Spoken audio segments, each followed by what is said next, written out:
ಕಳೆದ 3-4 ದಿನಗಳು ದೆಹಲಿಯಲ್ಲಿ ಇದ್ದು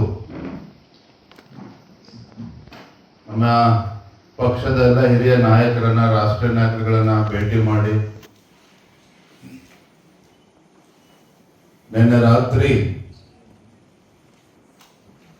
ದೆಹಲಿಯಿಂದ ನೇರವಾಗಿ ಮಂಗಳೂರಿಗೆ ಬಂದು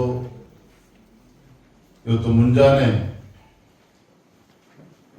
ಶ್ರೀ ಕ್ಷೇತ್ರ ಧರ್ಮಸ್ಥಳ ಮಂಜುನಾಥೇಶ್ವರನ ಸನ್ನಿಧಿಯಲ್ಲಿ ಪ್ರಾರ್ಥನೆಯನ್ನು ಸಲ್ಲಿಸಿ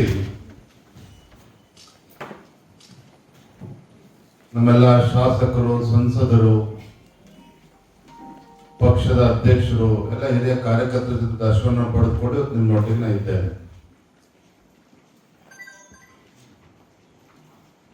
ನಾನು ಭಗವಂತನಲ್ಲಿ ಪ್ರಾರ್ಥನೆಯನ್ನ ಸಲ್ಲಿಸಿದ್ದೇನೆ. ಮಂಜುನಾಥೇಶ್ವರನ ಸನ್ನಿಧಿಯಲ್ಲಿ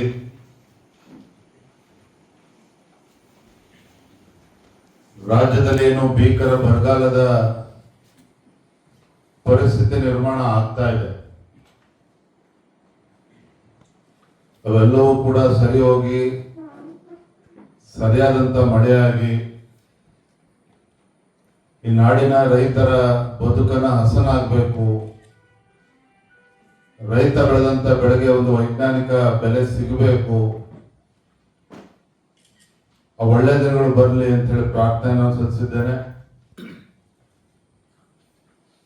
ಅದರ ಜೊತೆಗೆ ಮುಂದೆ ಕರ್ನಾಟಕ ರಾಜ್ಯದಲ್ಲಿ ಮತ್ತೊಮ್ಮೆ ಯಾವಾಗ ವಿಧಾನಸಭಾ ಚುನಾವಣೆ ಆದರೂ ಸಹ ಕರ್ನಾಟಕ ರಾಜ್ಯದಲ್ಲಿ ಮತ್ತೊಮ್ಮೆ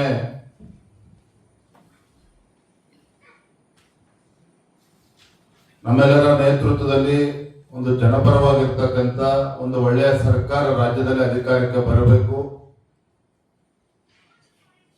ಹಿಂದೂಗಳ ರಕ್ಷಣೆ ಮಾಡತಕ್ಕಂಥ ಒಂದು ಒಳ್ಳೆಯ ಸರ್ಕಾರ ಬರಬೇಕು, ರಾಜ್ಯದ ಸರ್ವತೋಮುಖ ಅಭಿವೃದ್ಧಿ ಆಗ್ತಕ್ಕಂಥ ಒಳ್ಳೆಯ ಸರ್ಕಾರ ಬರಬೇಕು. ಆ ನಿಟ್ಟಿನಲ್ಲೂ ಕೂಡ ನಾನು ಪ್ರಾರ್ಥನೆ ಸಲ್ಲಿಸಿದ್ದೇನೆ.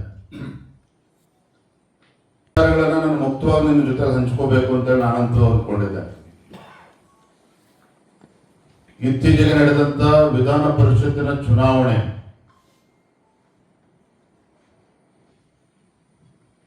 ನಮ್ಮ ಇಬ್ಬರು ಅಭ್ಯರ್ಥಿಗಳು, ಲಿಂಗರಾಜ್ ಪಾಟೀಲ್ ಒಬ್ಬ ಪಕ್ಷದ ಹಿರಿಯ ಕಾರ್ಯಕರ್ತ, 37-38 ವರ್ಷಗಳ ಕಾಲ ಸತತವಾಗಿ ಸಂಘಟನೆಯ ವಿವಿಧ ಹುದ್ದೆಗಳನ್ನ ತೆಗೆದುಕೊಂಡು, ಜವಾಬ್ದಾರಿಯನ್ನು ತೆಗೆದುಕೊಂಡು ದುಡಿದಂತ ಲಿಂಗರಾಜ್ ಪಾಟೀಲ್ ಅವರನ್ನು ಅಭ್ಯರ್ಥಿಯಾಗಿ ಮಾಡಿದ್ವಿ. ಅತ್ಯಂತ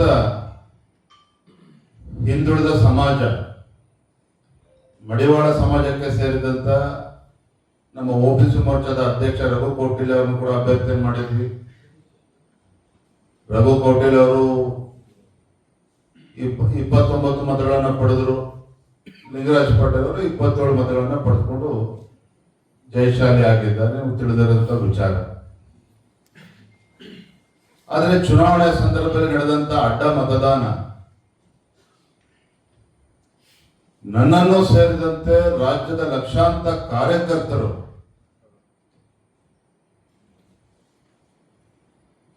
ಬಹಳ ನೋವನ್ನ ವ್ಯಕ್ತಪಡಿಸಿದ್ದಾರೆ, ಬಹಳ ನೋವನ್ನ ಅನುಭವಿಸಿದ್ದಾರೆ. ಬಿಜೆಪಿಯ ನಮ್ಮ ಶಾಸಕರುಗಳೇ ಆದಂತ ಅಡ್ಡ ಮತದಾನ ಬೇರೆ ಬೇರೆ ಚರ್ಚೆಗಳನ್ನು ಕೂಡ ರಾಜ್ಯಾದ್ಯಂತ ಹುಟ್ಟಾಕಿರ್ತಕ್ಕಂಥದ್ದು ಕೂಡ ನಾನು ಗಮನಿಸ್ತಾ ಇದ್ದೇನೆ. ಹಾಗಾಗಿ ಅವತ್ತು ನಾನು ಚುನಾವಣೆ ಫಲಿತಾಂಶದ ಮಾರನೇ ದಿನ ನನ್ನ ಮನಸ್ಸಿಗೂ ಕೂಡ ಅಗಾಧವಾದಂತ ಘಾಸಿಯಾದಂತಹ ಸಂದರ್ಭದಲ್ಲಿ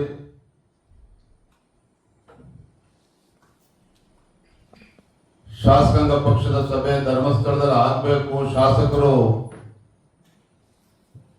ಸನ್ನಿಧಿಯಲ್ಲಿ ಸತ್ಯಾಸತ್ಯತೆ ತಿಳಿದುಕೊಳ್ಬೇಕು ಅಂತೇಳಿ ನಾನು ಹೇಳಿದ್ದು ನಿಜ. ನಾನು ಕೂಡ ಒಬ್ಬ ಭಾವನಾತ್ಮಕ ವ್ಯಕ್ತಿ. ನನ್ನ ಮನಸ್ಸಿಗೆ ಏನು ತೋಚ್ತೋ ಅದನ್ನು ಹೇಳಿದ್ದೇನೆ.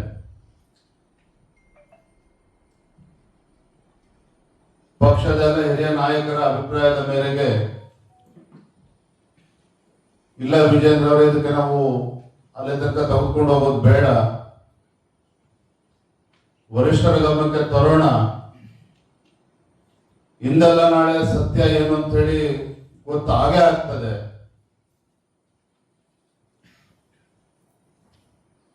ಅಲ್ಲಿಂದ ಮುಂದುವರ್ಸೋದು ಬೇಡ ಅಂತೇಳಿ ನನಗೆ ಕಿವಿ ಮಾತನ್ನ ಹೇಳಿದಂತ ಸಂದರ್ಭದಲ್ಲಿ ಅವರೆಲ್ಲರ ಮಾತಿಗೆ ಗೌರವ ಕೊಟ್ಟು ಹೆಚ್ಚಿನ ವಿಡಿಯೋಗಳಿಗೆ ಪ್ರತಿಧ್ವನಿ ಯೂಟ್ಯೂಬ್ ಚಾನೆಲ್ ಸಬ್ಸ್ಕ್ರೈಬ್ ಮಾಡಿ, ಬೆಲ್ ಐಕಾನ್ ಕ್ಲಿಕ್ ಮಾಡಿ.